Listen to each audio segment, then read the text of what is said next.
지난주부터 이제 아가서를 이렇게 하고 있습니다. 아가서를 하게 된 배경은, 이 영적인 성장의 과정 가운데 여러분이 자기 자신을 한번 살펴보시고 그 가운데서 내가 어디쯤 서 있는지 또 내가 어떻게 신앙생활을 해야 되는지를 여러분이 잘 살펴봤으면 하는 차원에서 이 아가서를 하게 됩니다. 지난 주일날 설교 제목을 기억을 아마 제가 상상하건대 아마 그럴 것입니다. 왕의 침상이었습니다. 그 왕의 침상이 우리의 침상으로 끝난다, 이런 말씀을 했습니다.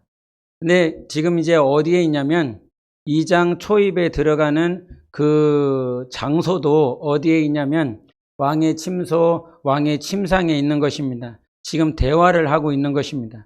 그런데 대화를 어떻게 시작을 합니까? 2장 1절과 2절을 같이 읽어보겠습니다. 시작. 나는 사론에 수선하여 골짜기에 백합화로다. 여자들 중에 내 사랑은 가시나무 가운데 백합화 같도다. 아멘. 아가서를 읽을 때 가장 중점적으로 여러분이 체크하면서 보셔야 될 말씀은 누가 말했느냐라고 하는 것입니다. 누가 말했는지를 모르면 뭔 얘기를 하고 있는지를 모르는 것입니다. 2장 1절은 누가 얘기를 하고 있냐면 여인이 얘기를 하고 있습니다. 여인이 뭐라고 얘기하냐면 나는 샤론에 수선하여 골짜기에 백합화로다, 이렇게 얘기를 하고요. 2장 2절은 누가 얘기를 하겠습니까? 그러면 남자가 얘기를 하는 것입니다. 왕이 얘기를 합니다. 여자들 중에 내 사랑은 가시나무 가운데 백합화 같도다, 이렇게 표현을 합니다. 지금 이제 대화를 하고 있는데 여자는 자기를 무엇으로 표현하냐면 샤론의 수선화, 골짜기의 백합화, 이 표현은 지극히 평범하다라고 하는 것입니다. 샤론 평야에 수많이 꽃이 펴져 있는 그 수선화와 같은 존재, 골짜기 가운데 아무도 찾아와 주지 않는 그런 백합화와 같은 그런 자기 자신의 존재를 얘기를 하고 있습니다. 그런데 왕은 그 여인에게 뭐라고 얘기를 하냐면 다시 읽습니다. 시작. 여자들 중에 내 사랑은 가시나무 가운데 백합화 같도다, 이렇게 표현을 합니다. 가시나무 가운데 백합화다라고 표현을 합니다. 네, 이 백합화를 똑같이 표현을 했어요. 네, 여인은 나는 골짜기의 백합화라고 표현을 했고, 왕은 똑같은 단어를 썼지만 가시나무 가운데 백합화라고 표현을 했습니다. 이 백합화는, 여자는 자기 자신을 지극히 평범하다라고 보지만 왕은 그 여인을 바라봤을 때에 가시나무는 고통 아닙니까? 이게 바람만 살짝 불어도 이 가시에 꽃이 찔릴 수밖에 없는 것이 그 여인이었고 그 여인의 삶이었다라고 하는 거죠. 근데 왕이 그 여인을 바라봤을 때 그 여인은 가시나무 가운데 백합화, 이거를 쉽게 표현하면 군계일학이라는 표현 하지 않습니까? 수많은 닭무리들 가운데 아까 같이 아름다운 존재를 이렇게 표현하고 있습니다. 그래서 내가 나 자신을 표현하는, 내가 나를 보는 그런 많은 영적인 눈들이, 영적인 눈이라고 하는 표현이 적절하진 않겠지만 이 육신의 안목에서 주님이 나를 바라보시는 그 안목으로 변해야만이 내 삶의 가시나무와 같은 주변인들, 그런 사람들, 그런 문제들, 그런 고통들이 있지만 주님이 나를 가시나무 가운데 네가 있지만 그 가시나무 가운데서도 믿음을 바라고 성숙하고 주님을 바라볼 수 있는 귀한 존재다라고 주님이 말씀해 주고 있습니다. 그래서 우리의 가치는 내가 나를 조명하는 것이 아니라 주님이 나를 조명해 주시는 것입니다. 주님이 나를 조명해 주시는 그 가치관과 그 안목을 가질 때 우리의 영적 생활은 승리할 줄 믿습니다. 나의 가치관을 세상에서 찾지 마십시오. 이 과거에 한 영국의 의료 선교사님이 계셨는데 그 선교사님이 이 아프리카에 선교를 가셨대요. 그런데 그 아프리카에 선교를 갔는데 추장 아들이 이 해외로 유학을 간 거예요. 그래서 그 의료 선교사가 이제 사역을 하고 있는데 해외로 갔었던, 유학을 했었던 추장 아들이 돌아왔어요. 유학을 다 끝나고. 그런데 그 마을에 소문이 돌기 시작하는 것이 무엇이냐면 저 추장 아들하고 분명히 결혼할 여인이 있을 것인데 도대체 누구랑 결혼을 할까? 그것이 굉장히 궁금해서 소문이 막 퍼졌대요. 그래서 시간이 지나서 결국은 그 추장 아들이 이제 자기와 결혼할 여인에게 찾아가면서 암소를 데리고 가는데, 보통 일반 평민은 그 여인을 자기 아내로 맞이하는 데 있어서 암소 한 마리를 이렇게 데리고 가서 그 여인을 자기 아내로 모신다는 겁니다. 그런데 이 추장은 몇 마리를 가지고 갔을까요? 안 가지고 갔을까요? 한 마리 가지고 갔을까요? 두 마리 가지고 갔을까요? 세 마리 가지고 갔을까요? 그런데 이 추장 아들은 몇 마리를 가지고 갔냐면 암소 9마리를 가져갔다는 것입니다.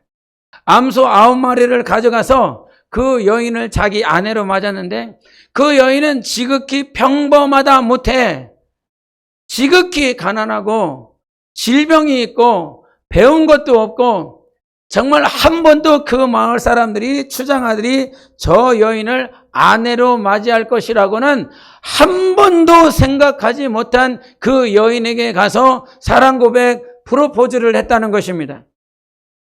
그리고 그렇게 끝났는데 의료 선교사는 시간이 돼갖고 그 후에 어떻게 살았는지를 모르고 출국을 했다는 거예요. 그런데 십수년이 지나고 난 다음에 다시 하나님께서 그 마을로 보내주셔서 의료 선교사로서 다시 왔는데, 그 의료 선교사로서 되게 궁금한 것이 무엇이었냐면 그 추장 아들과 결혼한 여인이 어떻게 살았는지가 굉장히 궁금해서 그 추장 아들을 찾아갔대요. 이제는 추장 아들이 아니라 추장이 돼서 그 마을을 다스리고 있는데, 그 여인이 십수년 만에 굉장히 변했다는 것입니다. 질병이 많아서 제대로 삶을 살아갈 수도 없었고, 배우지도 못해서 그 누구에게 자기 삶을 드러낼 수도 없었던 그 여인이 이제는 영어를 말할 수 있는 존재가 되었고, 건강이 회복되었고, 그 추장의 아내로서 그 마을을 리드하는 리더가 돼 있다는 거예요. 그래서 굉장히 궁금해서 이 여인이 어떻게 바뀌었는지 추장에게 물어봤다는 것입니다. 그런데 추장이 하는 말이 굉장히 인상적이었대요. 내가 보통 일반 백성들이 암소 한 마리를 가지고 가서 여인을 아내로 맞이하는데, 내가 왜 암소 9마리를 가지고 그 여인을 내 아내로 맞이하였냐면, 나는 그 여인에게 정말 가르쳐주고 싶은 것이 있었습니다. 당신의 가치, 그 여인이 자기 자신의 그 가치를 제대로 봤었으면 하는 그런 생각이었습니다. 그래서 암소 9마리를 가지고 너의 가치는 암소 1마리가 아니라, 암소 2마리가 아니라, 3마리가 아니라 그 마을에서는 가장 귀한 존재다, 가장 가치 있는 존재다라고 하는 그 사실을 가르쳐주고 싶었다는 거예요. 아무도 그런 가치를 가지고 나에게 대화한 자가 없고 나와 함께 만나주는 자가 없었는데, 그러면서 그 여인의 생각이 바뀌어졌어요. 그 여인의 가치관이 바뀌었어요. 그러면서 자기의 가치관이 얼마짜리인 줄 아니까 그 여인이 변하기 시작했다는 것입니다. 배우지 못했지만 배우기 시작했다는 거예요. 질병이 있지만 자기의 건강을 챙기기 시작했다는 거예요. 자기 삶을 포기하지 않고 방치하지 않고 그 추장 남편과 함께 이 마을을 리드할 자로 그의 영혼이, 그의 생각을 바꿔먹으니까, 그의 가치관이 바뀌니까 그의 삶이 바뀌었습니다. 여러분, 하나님께서 우리에게 예수를 주셨습니다.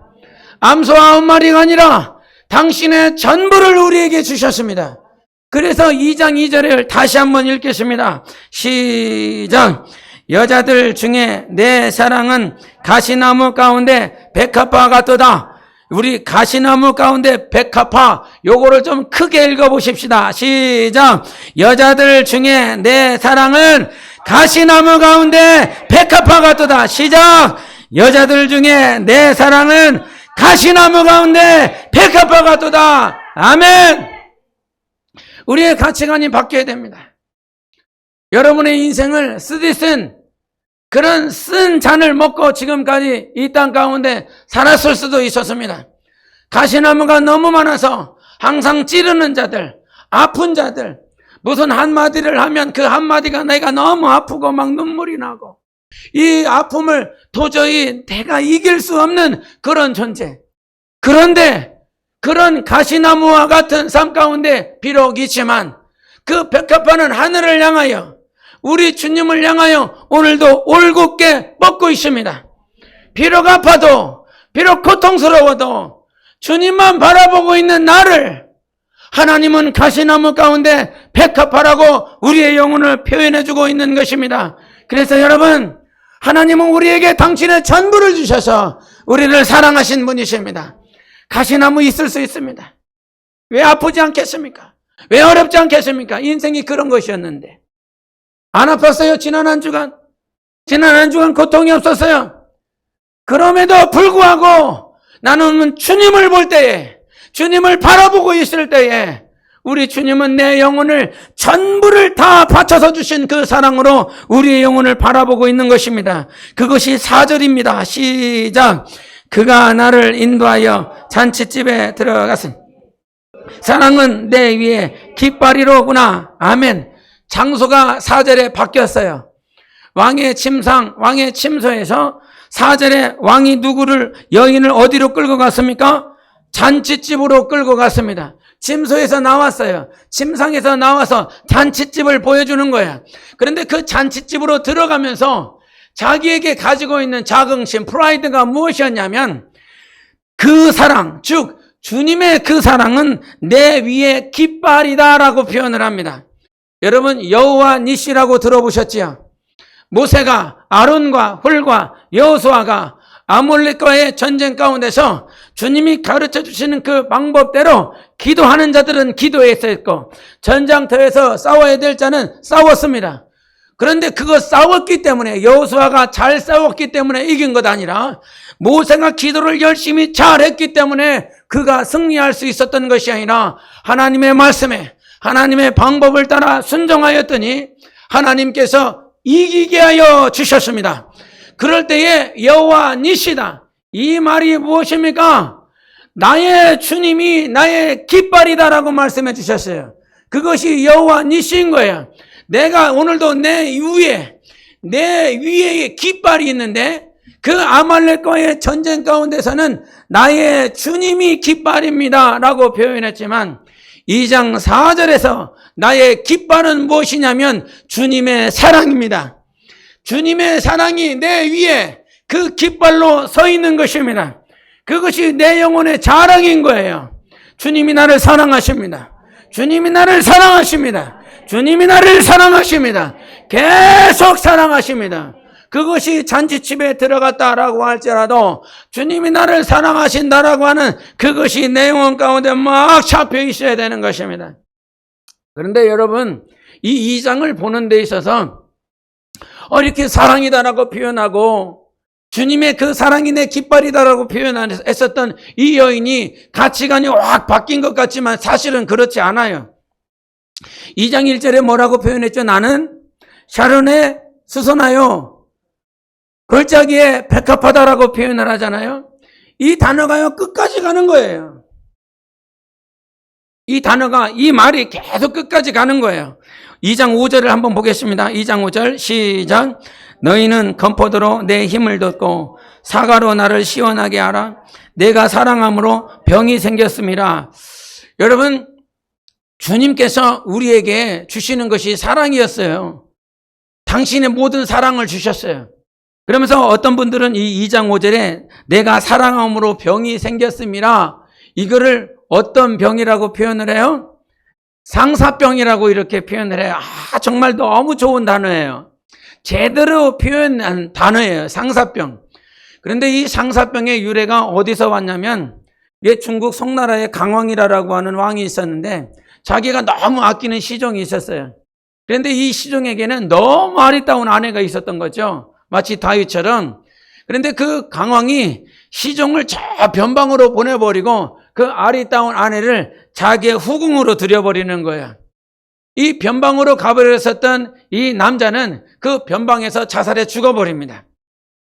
그리고 이 여인도 남편이 죽었다라고 하는 이 소식을 듣고 자기도 그 자리에서 자살해서 죽어버리는데, 죽으면서 왕에게 부탁하는 말이 뭐냐면 내 남편과 나를 합장해서 그렇게 안장을 해달라, 이런 표현을 했는데, 이렇게 부탁을 했는데 왕이 그 마지막 유언을 들어주지 않고 분리해서 남자와 여자를 안장을 해버린 거예요. 그리고 시간이 지나고 난 다음에 그 무덤에서 나무가 자라는데 이 나무가 자라면서 결국은 가지가 이렇게 서로 연하여져서 서로를 가까이 하려고 하는 그 나무를 사람들이 보고 그때 표현한 것이 뭐냐면 상사라는 표현을 했어요. 상자가 서로 상자예요. 사자는 뭐냐면 사모한다는 거예요. 서로 사모한다라고 해서 이 나무가 자랐기 때문에 그 나무를 상사수라고 표현을 했어요.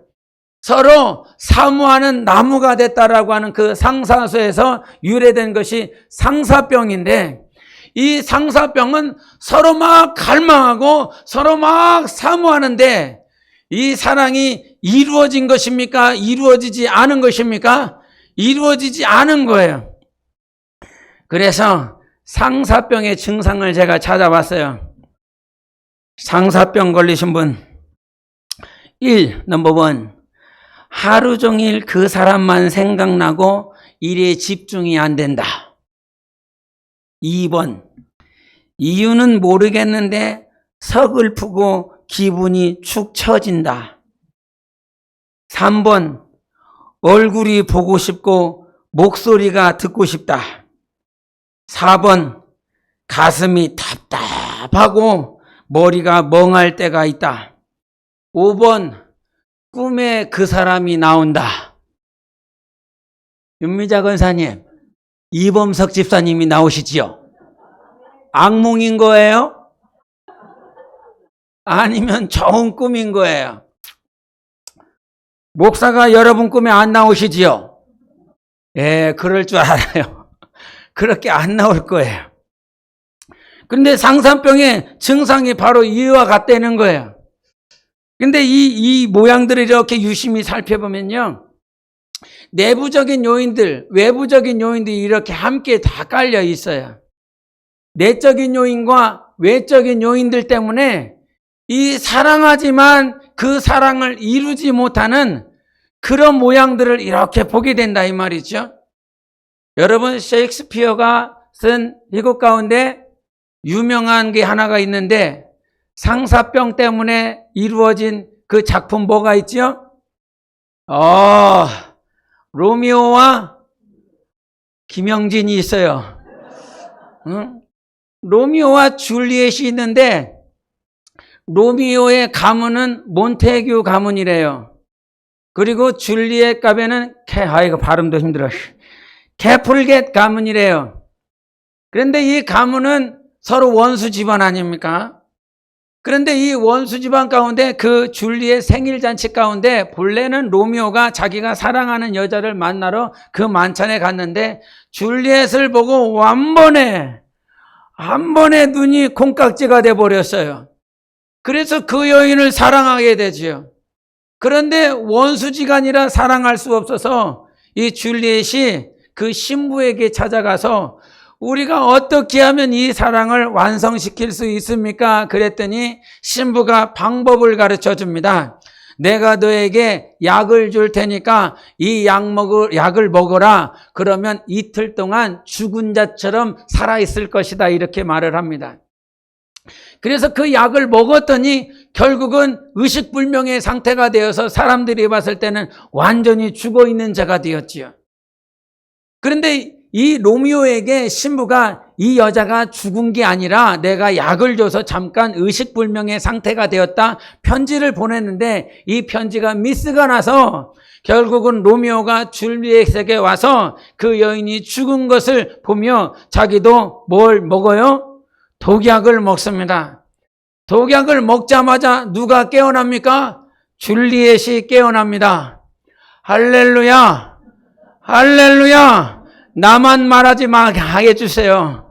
그래서 줄리엣이 이렇게 깨어났는데 자기가 사랑했었던 그 로미오가 죽어 있기 때문에 절망을 하고 이 로미오가 가지고 있었던 그 칼에 의하여 죽지요. 자기도 자살하여 죽는 것이 로미오와 줄리엣의 스토리 전부예요. 그런데 이들이 그 사랑을 이루지 못한 것은 무엇이냐면 외부적인 요소, 즉 가문이 원수지간이었다라고 하는 거죠. 그것 때문에 이루어지지 않았어요. 그런데 여러분 2장에 나와 있는 이 여인은 오늘도 상사병이 걸려 있어요. 정말 죽을 것처럼 주님을 사랑하는데 2장 5절에 무엇으로 말미암아 자기가 시원케 되기를 원하냐면, 다시 읽어보세요. 시작. 너희는 건포도로 내 힘을 덮고 사과로 나를 시원하게 하라. 내가 사랑함으로 병이 생겼음이라. 아멘. 이 여인은 사랑하지만 상사병이 있지만 주님을 너무너무 사랑하지만 이 한쪽 편에는 이 연약함들이 무엇이냐면, 잔치집에 갔더니 뭐가 있어요? 건포도가 있어요. 사과가 있어요. 우리가 주님을 향한 그 사랑은 이 잔치집에 있는 주님이 베풀어 놓으신 그 건포도와 사과에 의하여 나의 영혼이 회복되어지지 않아요. 우리가 시원해지지 않아요. 주님이 가지고 있는 그 응답과 주님이 내게 베풀어 주신 그 축복과 내 영혼을 향하여 베풀어 주신 수많은 것들로 인하여 우리 영혼은 살아나지 않아요. 회복되어지지 않아요. 주님을 사랑한다라고 그랬으면 우리가 정말로 갈망해야 될 것은 주님이 가지고 있는 건포도도 아니고 주님이 베풀어 주신 사과도 아니고 주님의 사랑인 것입니다. 주님의 사랑이 내 영혼을 살릴 수 있는 거예요. 그래서 6절이 시작. 그가 왼팔로 내 머리를 고이고 오른팔로 나를 안는구나. 아멘. 그 주님의 사랑만이 우리의 영혼을 회복시킬 수 있어요. 할렐루야. 영적 생활에 정말 건포도를 내가 원할 때가 왜 없습니까? 원한 적 있으세요? 없으세요? 있잖아요. 너무 많잖아요. 주님보다, 주님의 사랑보다 내가 주님이 가지고 또 주님이 베푸실 그 건포도와 사과에 내가 집중했을 때가 너무 많이 있었잖아요. 그러나 그거 가지고 우리의 영혼이 소생되어지지 않습니다. 우리의 영혼이 살아나지 않습니다. 우리의 영혼이 회복되지 않습니다. 우리에게 가장 필요한 건, 네가 정말 주님을 사랑한다라고 갈망했다면 오늘도 하나님의 사랑을 기다리시기를 예수 이름으로 축원합니다. 하나님은 우리를 사랑하십니다. 왼팔과 오른팔. 그랬더니 이 육체적인 관점을 가지고 이 아가서를 풀어버리는 사람은 왼팔과 네가 사랑하는 사람을 왼팔과 오른팔로 안아주라고. 내가 황금순 집사님을 왼팔과 오른팔로 안아주면 어떻게 돼요? 다 질투할 거 아니에요. 질투하는 사람이 없을 줄 믿습니다. 아무도 질투를 안 할 것입니다. 아무도 시기를 안 할 것입니다. 하나님의 사랑에 집중하십시오. 정말 여러분, 이 여인이 상사병이 걸릴 만큼 주님을 사랑한다라고 하는 건 여러분은 그렇습니까? 상사병의 대상이 도대체 누구냐 이 말이지요. 무슨 상사병이야. 누구를 사랑해야 해? 지금 이 나이인데. 시들 흰머리 다 났는데. 염색 안 했으면 지금은 흰머리 다 잔뜩이죠, 여기. 염색 안 했으면 다 흰머리들이에요. 예? 저희 사모도요, 흰머리가 이렇게 염색을 안 하면, 여보 사랑해. 할머니가 옆에 누워 있어요. 예? 다 흰머리들이라고요.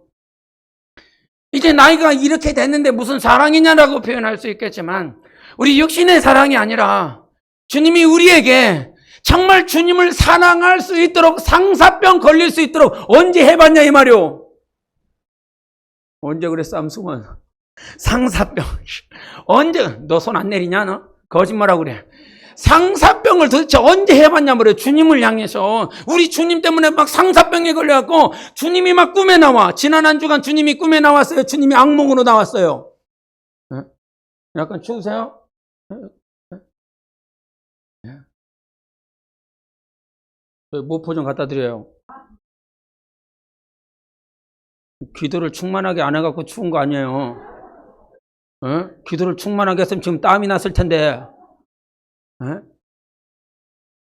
그런데 주님이 우리에게 그와 같이 이 여인이 여러분보다 신앙이 못한 것 같아요? 높은 것 같아요? 말을 안 하네. 말을 쓰면. 상사병까지 걸릴 정도면 얼마나 좋겠어요. 그러나 이 상사병은 마치 우리가 오순절날 성령의 충만함을 받았을 때하고 그때하고 똑같아요. 정말 성령의 충만함을 받아서 주님을 위해서 내 삶을 드리라. 주님 앞에 내 전부를 다 드리리라. 그러나 집에 돌아가면 언제 어떻게 돼요? 막 교회에서는 내가 내 목숨까지 다 바치리라 하지만 오순절날 막 성령이 충만해갖고, 그런데 어느 순간 아나니아와 삽비라처럼 내 마음과 내 생각에 붙잡혀 있어서 정말 상사병까지 든 여인이지만 어느 순간 현저하게 자존감과 열등감에 붙잡혀 있는, 낮은 자존감 때문에, 열등감 때문에 어떻게 수습이 안 되는 상황이라 이 말이지요. 그런데 주님께서 왼팔과 오른팔로 그의 영혼을 안아주시는 것입니다. 우리는 이것이 힘인 거예요. 정말로 우리가 한때 성령이 충만하고 때로는 낮은 자존감과 열등감 때문에 무너진다 할지라도 주님이 우리를 사랑한다라고 하는 그 사실 때문에 회복될 수 있는 것입니다. 미국에 어떤 어머니가 아이 쌍둥이를 낳았어요. 그런데 이 조산을 해버린 거예요. 너무 일찍 나는 바람에 이 쌍둥이를 이게 인큐베이터에다가 이렇게 각각 분리해서 낳는데 이 동생 쌍둥이 이 녀석은 이게 힘이 없어갖고 정말 이게 나가고 막 힘이 없어서 막 죽어가고 있는 거예요. 막 곧 있으면 죽을 것처럼 이렇게 보였기 때문에 이제 곧 죽을 것 같은데 그것을 보면서 이 간호사가 이제 머지않아 죽을 것 같은데 이 아이들 함께 잠시라도 있게 시간을 보내게 해주자고 간호사가 그 말을 하니까 의사가 원래는 불법인데 그 불법을 초월해서 같이 인큐베이터에다가 이렇게 넣는 거예요. 그런데 그 인큐베이터에 들어가자 이 큰 형 쌍둥이가 그 작은 녀석한테 이 목에다가 자기 손을 이렇게 딱 넣는 거죠. 딱 얹고 났는데 그 작은 아이가 그 형이 안아주는 그 찰나부터 계속 이 아이가 심장박동이 회복되고 힘이 회복되어지고 그 아이가 정상으로 회복됐다는 거예요. 그리고 나서 지금은 정상적으로 회복돼서 아이가 자라고 있다는 거죠. 이게 실제 미국에 벌어진 실화라고 하는 거예요. 분리되어진 그 순간 죽을 것 같은 그 아이도 자기 형이 안아주는 그 따스한 손길에 그 아이가 살아나더라 이 말이지요. 여러분, 우리는 주님의 사랑에 갈급해야 되는 것입니다. 왼팔과 오른팔로 우리를 안아주고 계십니다. 왜 그것을 못 느끼냐 이 말이죠. 우리 주님이 오늘도 계속 안아주십니다. 계속 안아주십니다.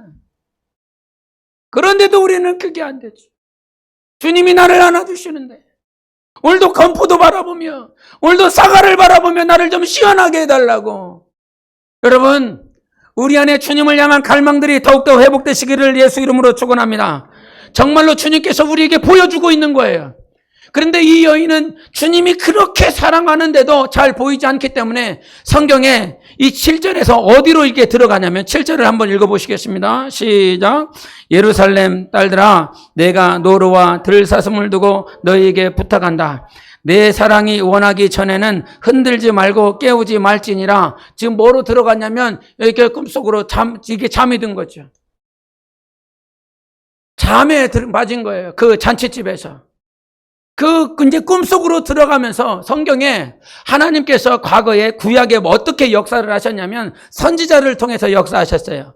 환상을 통해서 역사하셨어요. 그리고 또 무엇으로도 역사하셨어요? 꿈으로도 역사하셨어요. 주님이 안아주시고 주님이 말씀하여 주시고 그럼에도 불구하고 이 여인은 제대로 모르는 거지요. 그래서 하나님께서 꿈으로도 다시 한번 그 여인을 보여주시는 것이 8절부터 13절까지의 말씀입니다. 같이 읽어보시겠습니다. 시작. 내 사랑하는 자의 목소리로구나. 보라, 그가 산에서 탈리고 작은 산을 빨리 넘어오는구나. 내 사랑하는 자는 노루와도 같고 어린 사슴과도 같아서 우리 벽 뒤에 서서 창으로 들여다보며 창살 틈으로 엿보는구나. 나의 사랑하는 자가 내게 말하여 이르기를 나의 사랑 일어나서 함께 가자. 겨울도 지나고 비도 그쳤고 지면에는 꽃이 피고 새가 노래할 때가 이르렀는데 비둘기의 소리가 우리 땅에 들리는구나. 무화과 나무에는 푸른 열매가 익었고 포도나무는 꽃을 피워 향기를 토하는구나. 나의 사랑, 나의 어여쁜 자야, 일어나서 함께 가자. 아멘. 8절부터 13절까지 무슨 얘기를 하냐면 이 말은 여인이 하는 말이에요. 여인이 꿈속에서 이 주님이 어떻게 다가오고 계시고 있는지를 말씀하고 있는 거예요. 산을 넘었어요. 작은 들을 넘었어요. 노루처럼 뛰어오셨어요. 산을 막 뛰어서 오시는 거예요. 누구를 만나고 싶어서요? 나를 만나고 싶어서요. 정말로 나의 영혼을 달리고 싶어서도 쏜살같이 달려오신 분이 우리 주님이시고요. 그 다음에 11절과 12절에 하는 말이 겨울도 지나고 비도 그쳤고 지면에는 꽃이 피고 새가 노래하고 그 다음에 무화과 나무는 푸른 열매가 익었고 포도나무는 꽃이 폈다라고 하는 말은 이 겨울이 지나서 주님이 내 영혼을 만나기 위하여 가장 적절한 때에 가장 필요한 때에 주님이 역사하시는 때에 우리 주님이 나를 만나러 와주셨다는 거예요. 주님이 우리를 너무너무 사랑하셔서 달려와 주신 하나님이시고요. 우리 주님이 가장 필요할 때에 가장 적합할 때에 우리의 영혼을 만나 주시러 오신 하나님이신 것입니다. 그때 오셔서 주님이 우리에게 무엇을 말씀하시냐면 우리 10절 마지막 부분을 보겠습니다. 나의 사랑 시작. 나의 사랑 내 어여쁜 자야 일어나서 함께 가자. 13절 후반부에도 나의 사랑 시작. 나의 사랑 나의 어여쁜 자야 일어나서 함께 가자. 이 말을 계속 반복하고 있는 거예요. 네? 가장 적절한 때에 주님의 때에 주님이 오시고 내 영혼을 가장 보고 싶으셔서 오신 주님은 나의 사랑 나의 어여쁜 자야 일어나서 나와 함께 가자라고 표현을 하고 있습니다. 그런데 14절을 봐야 될 말씀이 있습니다.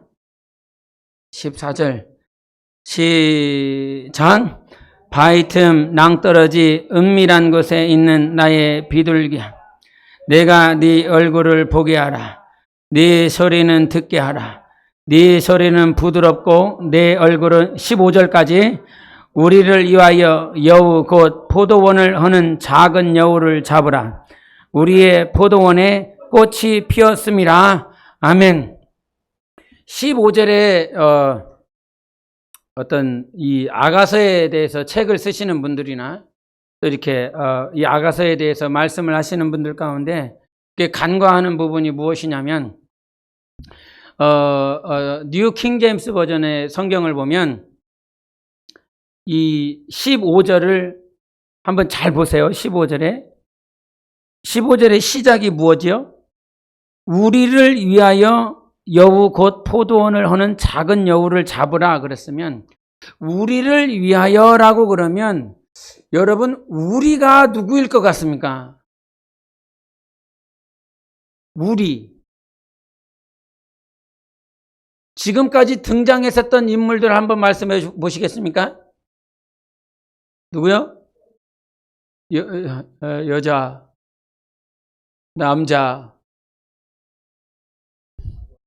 남자가 왕입니다.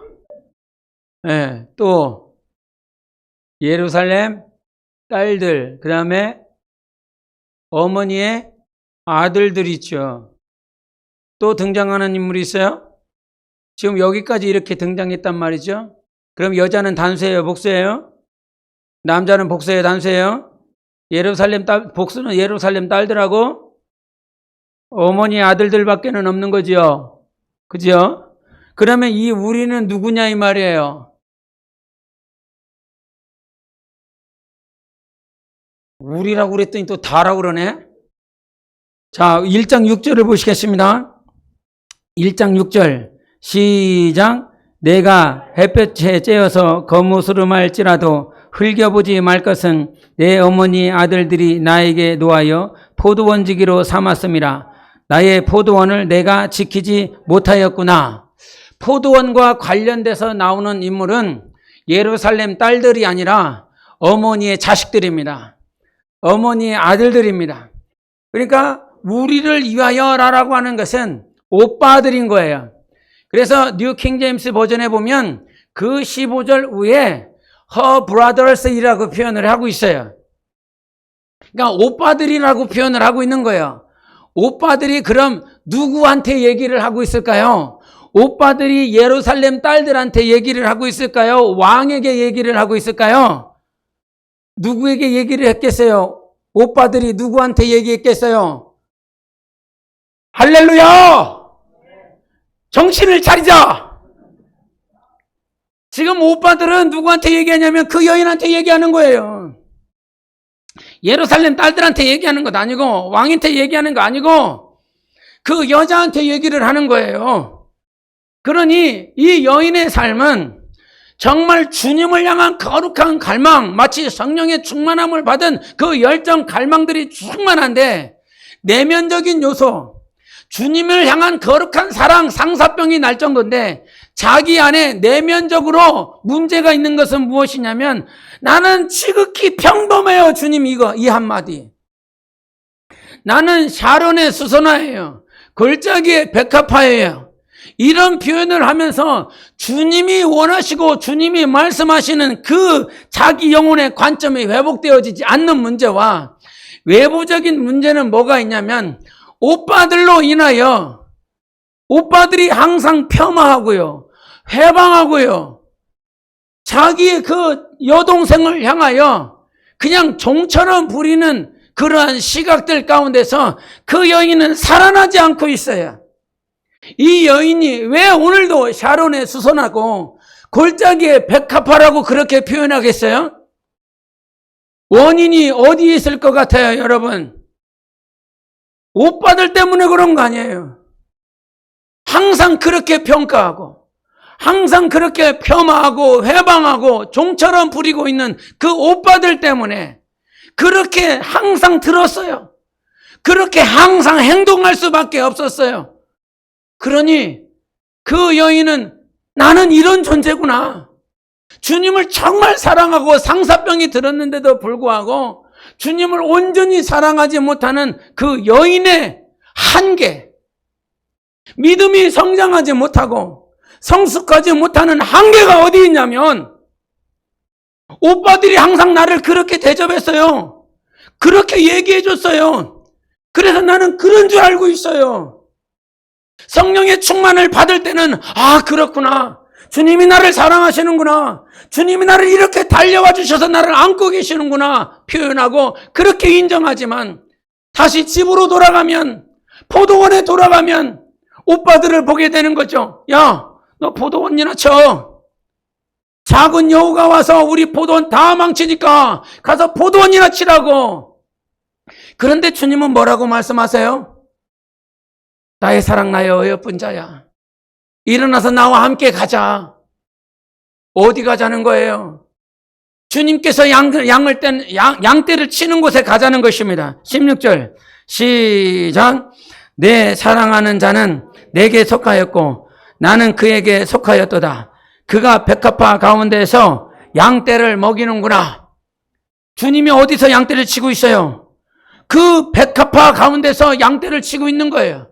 지금 그 양떼를 치는 곳으로 그 정말 자기를 상사병이 걸릴 정도로 그렇게 나를 사랑하고 있는 그러나 내부적인 요인, 외부적인 요인 때문에 자기의 한계에 다다라 있는 그에게 주님이 직접 와주셔서 손을 뻗고 있는 거예요. 기다려주고 있는 거예요.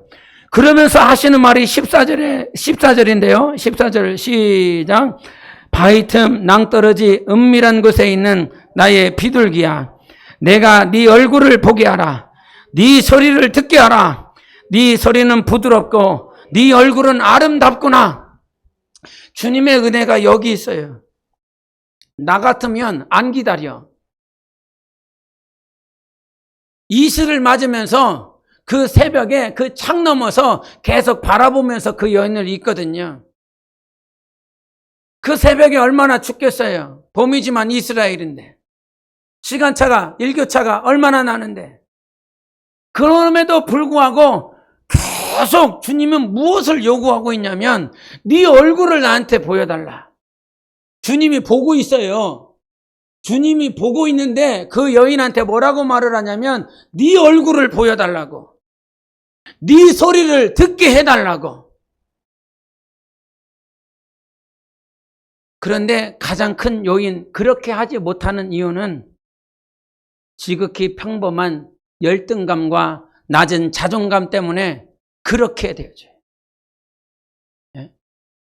근데 주님이 얼굴 보여달라고, 네 소리를 듣게 해달라고.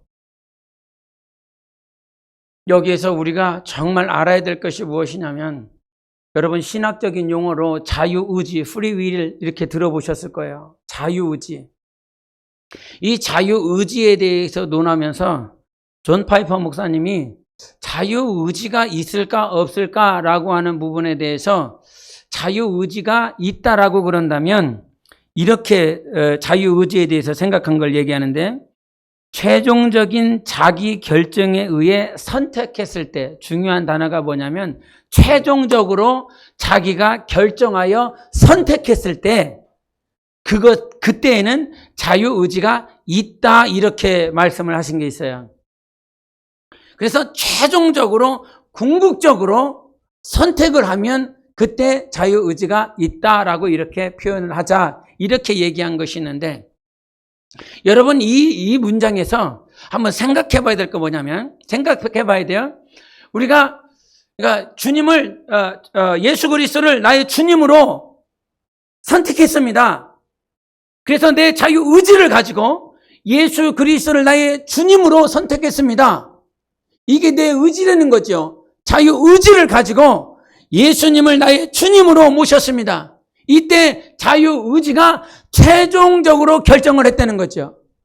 이렇게 자유의지가 있으면 예수님을 주님으로 모실 때 최종적으로 의지 때문에 예수님을 주인으로 모셨다는 거예요.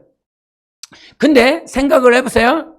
자, 우리가 다 주님이 부르셔서 이 땅을 떠나 하나님 나라에 섰습니다. 하나님 아버지가 우리에게 물어봅니다. 너는 내 아들을 믿게 된 결정적인 이유가 뭐냐? 예수 그리스도를 네가 영접한 결정적인 이유가 뭐냐? 그때 여러분이 뭐라고 얘기할 거예요? 내 자유의지가 예수 그리스도를 주님으로 모시게 했습니다. 그래서 예수님을 영접했습니다. 이렇게 말하겠습니까?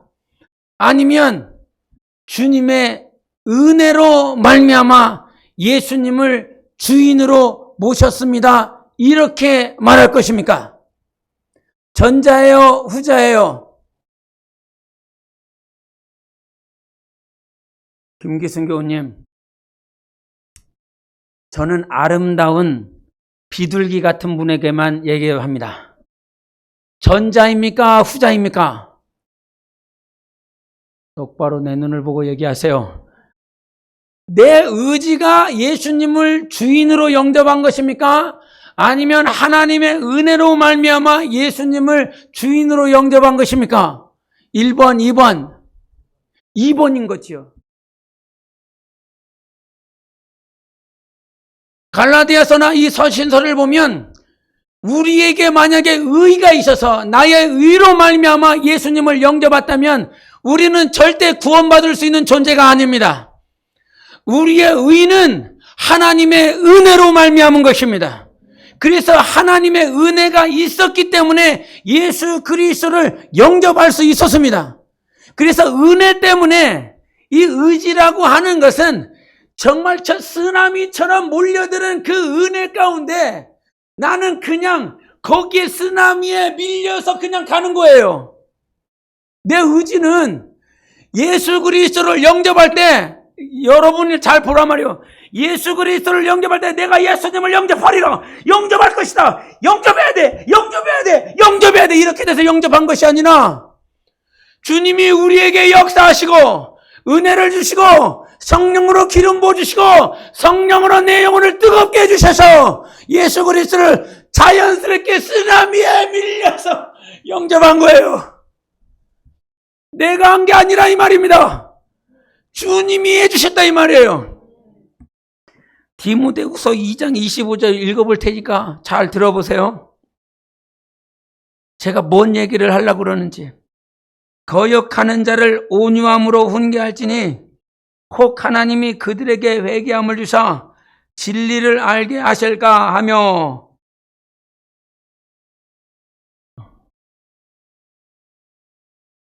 뭔 얘기를 할까요? 거역하는 자를 온유함으로 훈계할지니, 지금 바울이 디모데한테 그러는 거예요. 디모데야, 거역한 자를 온유함으로 훈계하라. 혹 하나님이 그들에게 회개함을 주사 진리를 알게 하실까 한다. 자, 하나님이 그들에게 뭘 주신다는 거예요? 아니, 지금 몇 번 읽었어요, 제가? 두 번 읽었어요? 한 번 더 읽어요. 거역하는 자를 온유함으로 훈계할지니 혹 하나님이 그들에게 회개함을 주사 진리를 알게 하실까 하며. 뭘 준다고요? 하나님이 그들에게? 그러니까 회개도 내가 하는 게 아니에요. 회개를 내가 할 수 있는 게 아니라고요. 하나님이 우리에게 회개할 수 있도록 주시는 거예요. 회개할 수 있도록 은혜를 주시는 거예요. 그래서 지금까지 회개를 내가 한 것이 아니라 하나님이 시켜주신 거예요. 그리고 빌립보서 1장 29절 한 번 더 읽어볼게요. 여러분 들어보십시오. 그리스도를 위하여 너희에게 은혜를 주신 것은 다만 그를 믿을 뿐 아니라 또한 그를 위하여 고난도 받게 하려 하심이라. 뭘 줬다는 거예요?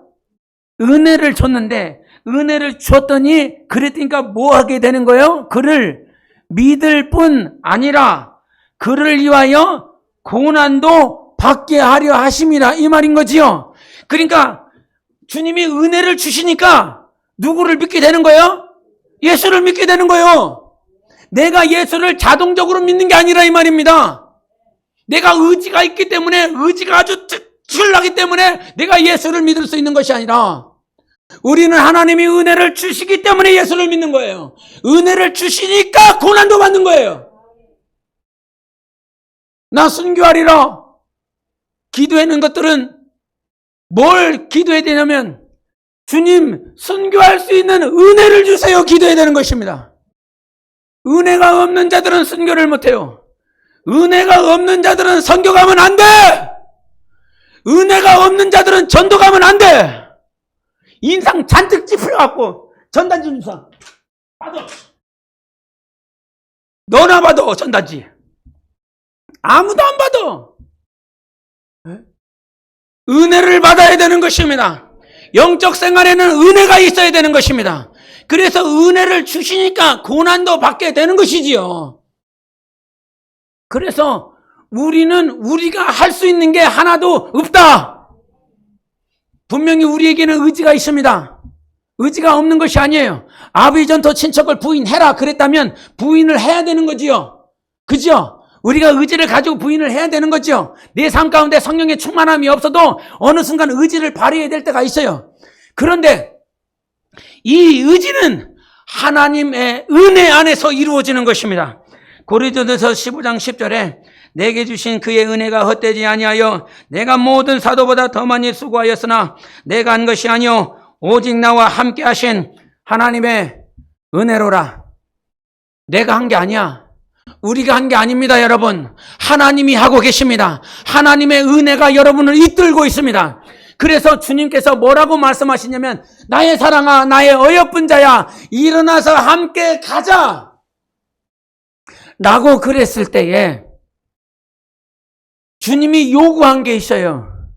네 얼굴을 보여줘. 네 소리를 들려줘. 주님이 기다려주시는 거예요. 나 같으면 안 기다려.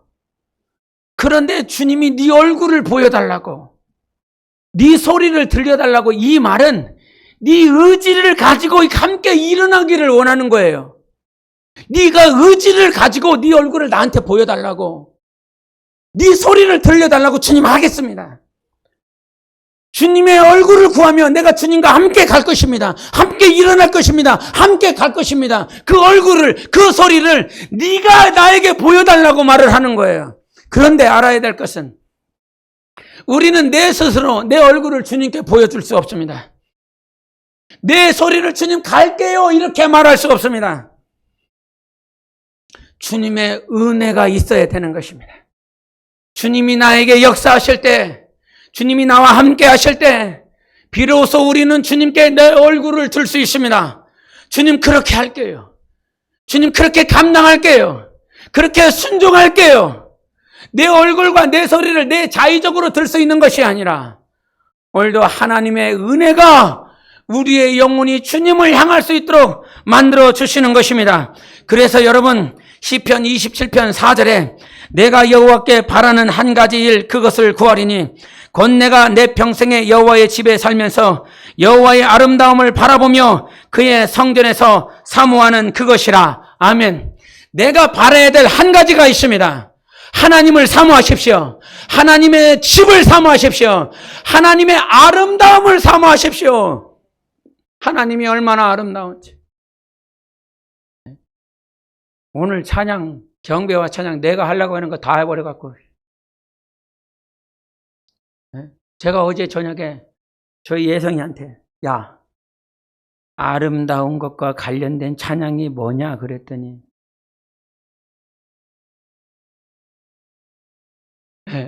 아름답고 놀라운 주 예수. 아까 한 찬양이에요. 다 해버렸어요.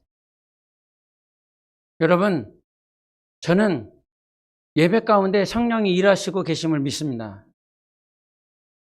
처음부터 끝까지 정말 하나님이 성령이 일하고 계십니다. 성령이 일하시는 그 자리에 주님이 여러분을 초청해 주셨습니다. 주님의 운행하신 가운데 있습니다. 그것을 불러놓고 주님이 우리에게 말씀하시는 거예요. 그 잔치집에다가 불러놓고 내 사랑이다. 왼팔과 오른팔로 나를 안아주고 계시며 꿈속으로 들어가셨습니다. 잠자리에 들어가셨습니다. 잠에 빠졌습니다. 그 꿈에서 주님께서 우리에게 어떻게 사랑하고 계시는지 또한 보여주고 계십니다. 주님이 내게 요구하는 것이 있습니다. 여러분, 주님의 얼굴을 구하는 삶이 되십시오. 내 얼굴을 보여달라고 그래요. 내 소리를 들려달라고 그래요. 그런데 어떻게 내 얼굴을 보여주며 내 소리를 어떻게 바랄 수 있겠습니까? 저희 둘째 고모님이요. 이 양반이 제가 지금은 이렇게 막 생겼어도 어렸을 때는 예뻤대요. 그래갖고 이게 고모님들이 저희 집에 오면 제가 너무 이뻐갖고 막 뽀뽀하고 막 너무 이쁘다고. 지금의 이런 모습을 상상하면 안 되는 거예요. 이거는 완전히 이게 무식하게 해놨지. 예? 근데 이게 제게 고모님이 세 분이 계시는데 이게 첫째 분하고 셋째 분은 안 그래요. 근데 둘째 분이 꼭 와갖고 제 이름이 승우인데 야, 너는 왜 이렇게 못생겨졌어? 네 동생이 훨씬 예뻐. 볼 때마다 얘기해요. 나를 왜 못생긴 얼굴을 내 얼굴을 보면서 그런 얘기를 계속 해냐고. 오지 말지. 그래갖고 저는 그거 뭐 잘 안 봐요. 근데 저희 사모가 저를 살려주셨어요. 저의 생명의 은인이에요. 저 같은 사람하고 살아주는 것이 얼마나 힘드니. 그래서 얼굴이 좀 사람처럼 돼가고 있어요. 아마 여러분도 참 보기 힘들 거예요. 그래서 그냥 눈 감고 귀로만 들으세요. 예? 굉장히 힘드실 거예요. 고통스러울 거예요. 그럼에도 불구하고 제가 과거에 그런 세상에 나는 샤론에 수선하다. 그런 골짜기의 백합화와 같다. 그런 열등감들이, 낮은 자존감들이 아마 여러분에게도 분명히 있을 것입니다. 여러분의 처지 때문에, 여러분의 상황 때문에 나는 이와 같은 존재밖에 안 된다라고 하는 내부적인 요인과 외부적인 요인 때문에 주님을 사랑한다라고 그러지만 주님께 내 얼굴을 못 드리고 내 소리를, 온전한 기도를, 내 마음을, 내 생각을 주님께 제대로 못 드릴 때가 왜 없겠습니까? 그러나 여러분, 내가 주님께 기도할 건 한 가지가 있습니다. 내 평생 한 가지 사모하며 주님께 바라야 될 것은 하나님을 사모하는 것, 하나님을 바라보는 것, 그리고 하나님의 아름다움을 갈망하십시오. 그것이 내 영혼 가운데 풍성할 때 나로 말미암아 내 얼굴을 드는 것이 아니라 주님의 아름다움 때문에 내 얼굴을 들게 될 것입니다. 주님의 은혜 때문에 주님 사랑합니다, 주님 감사합니다 고백할 수 있는 우리가 될 것입니다. 우리로 살지 않기를 원합니다. 예수로 살기를 원합니다. 예수님은 아름다우신 분이십니다. 주의 성정이 얼마나 어찌 아름다운지 그렇게 고라자손이 시편의 84편을 통해서 강조하였고 찬송하였습니다. 주님은 아름답습니다. 주님의 나라는 너무너무 아름답습니다. 그곳에 함께 가자라고 지금 말씀하고 있는 것입니다. 나의 사랑아, 나의 어여쁜 자야, 일어나서 함께 가자. 주님과 함께 가십시다. 주님과 함께 갈 수 있는 여러분의 얼굴과 여러분의 심령이 되시기를 예수 이름으로 축원합니다. 기도하겠습니다. 오늘도 주님, 내가 주님을 바라보겠습니다. 주님께서 예비해 놓으신 그 잔치집에 건포도와 사과로 말미암아 내가 시원해지는 것이 아니라 내가 여호와께 바라는 한 가지 일, 내 평생 여호와의 집에 살면서 여호와의 아름다움을 바라보며 그의 성전에서 사모하는 그것이라. 주님을 사모합니다. 주님의 아름다움을 보여주시옵소서. 건포도가 아닙니다. 잔치집에 펼쳐져 있는 사과가 아니라 주님의 아름다움을 우리에게 보여주세요. 주님의 나라의 아름다움을 보여주셔서 나는 샤론에 수선하여 골짜기의 벽화와 같은 존재이지만 주님의 아름다움과 함께 일어나기를 원합니다. 주님의 은혜로 일어나기를 원합니다. 우리 함께 예수와 같이 기도하겠습니다.